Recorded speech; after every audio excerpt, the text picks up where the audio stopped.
Кем икән ул бу рун билгеләрен моңа уеп язган кеше? 1000 ел үткән.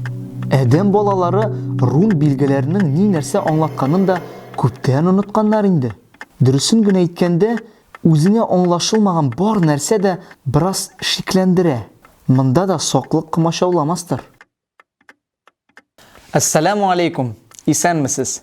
Без бүген татар язуы тарихы турында сөйләшербез. أعوذ بالله من الشيطان الرجيم بسم الله الرحمن الرحيم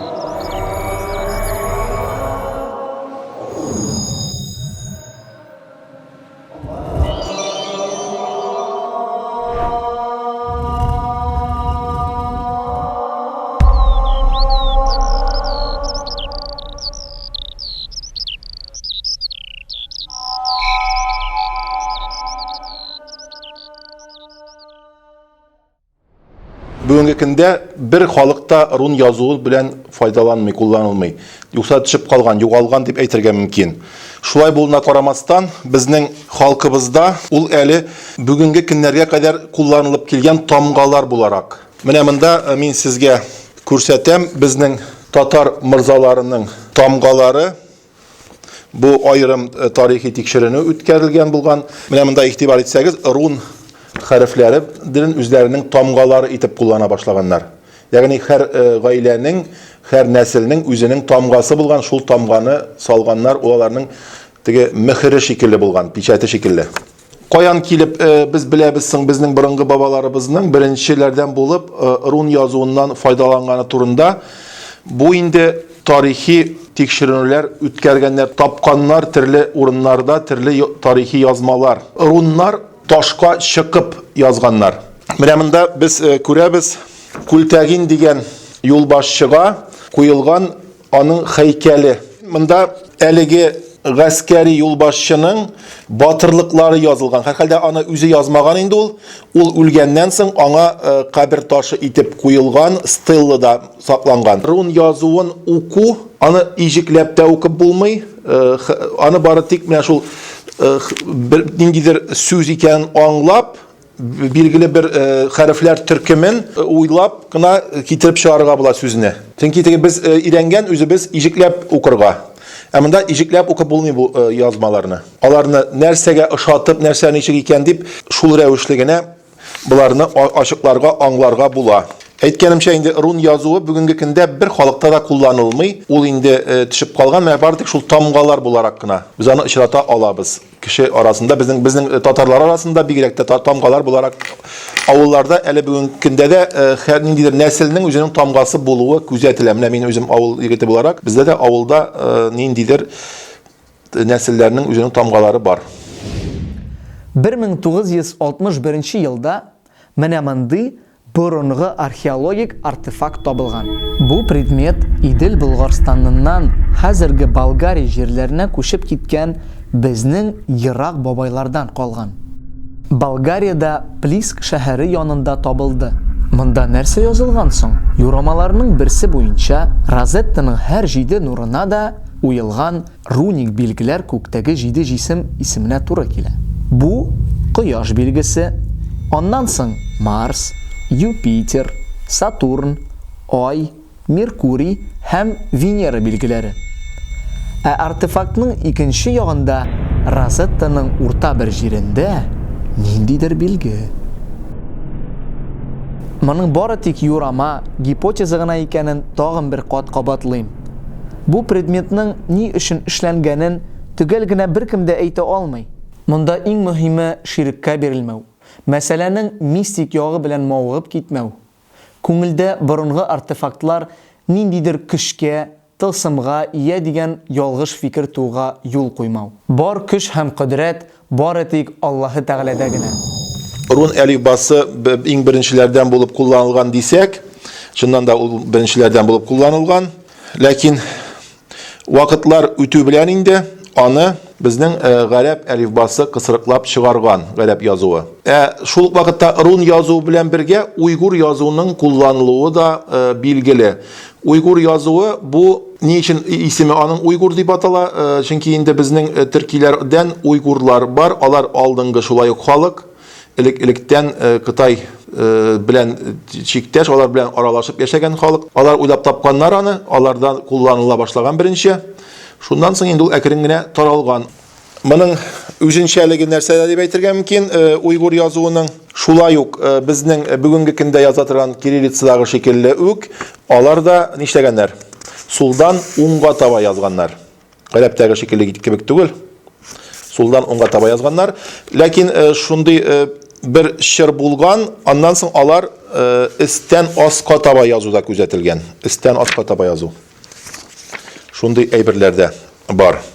Кайбер галимнәр фикеренчә, элек-электән инде безнең Болгар бабаларыбыз Идел Булгарстанында сәүдә иткәннәр гарәпләр белән, фарсылар белән сәүдә иткәннәр. Шуңа күрә дә алардан шул сәүдә эше белән килеп кергән дигән фикерләр дә бар.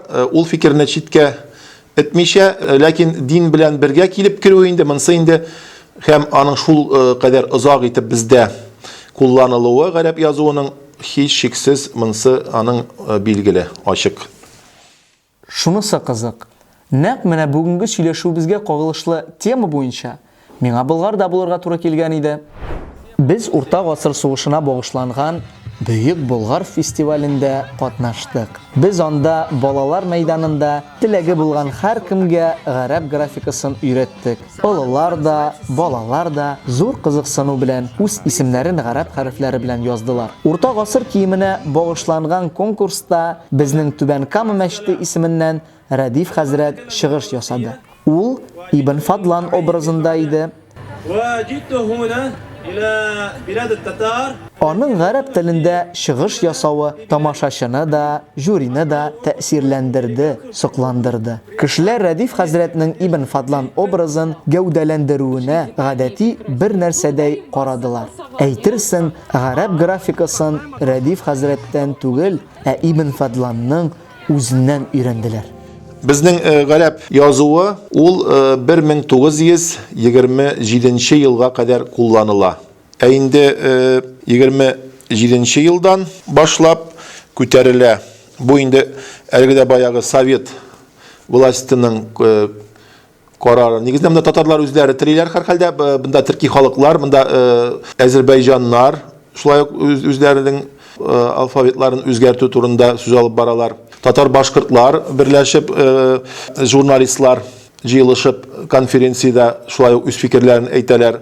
Әгәр дә без латинга күчсәк, безнең язуыбыз, орфографиябыз җиңеләер иде дигән фикерне уздыралар. Һәм инде 26 елда Казанда латинга нигезләнгән яңа әлиф җәмгыяте оеша. Латинга күчү Татарстан өлкә комитеты тарафыннан контрольгә алына. Шулай ук Латин дусты дигән җәмгыятьләр оеша, кемнәр бу фикерне яклыйлар, куәтлиләр. Монда инде бу фикерләр, Латинга күчү фикерләре әлегә дә баягы революция белән бәйләнә. Революция булды, ниндидер яңалык кирәк дигән фикерләр уздырыла.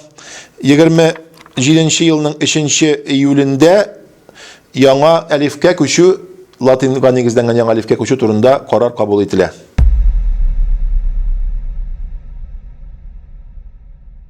Миндә шундый бик кызыклы гына бер бар. Менә бу яңа әлиф белән тизелеп чыгарылган китап 30 елгы. Баш ваткычлар 3-4 уку еллары өчен диелгән. Бу инде менә бу 20 йөз башындагы алфавитлар алышыну безнең халык өчен ул бер яктан теге алдынгылык булса, икенче яктан ул безне шулай ук артка да сирәде.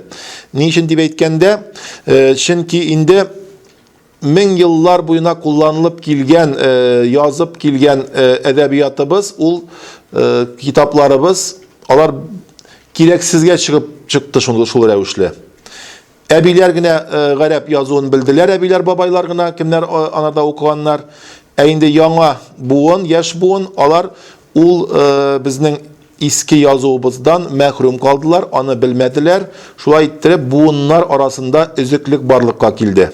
Инде 39 елда безгә Мәскәү күрсәтүе буенча без мәҗбүр булдык татар халкы күчәргә кириллицага. Монсы бик тиз вакытта, кыска вакытта эшләнә. Татарча, русча сүзлекне дә берничә атна эчендә эшләп, тиз арада эшләп бастыралар. Халык үзләштерсен тизрәк дип.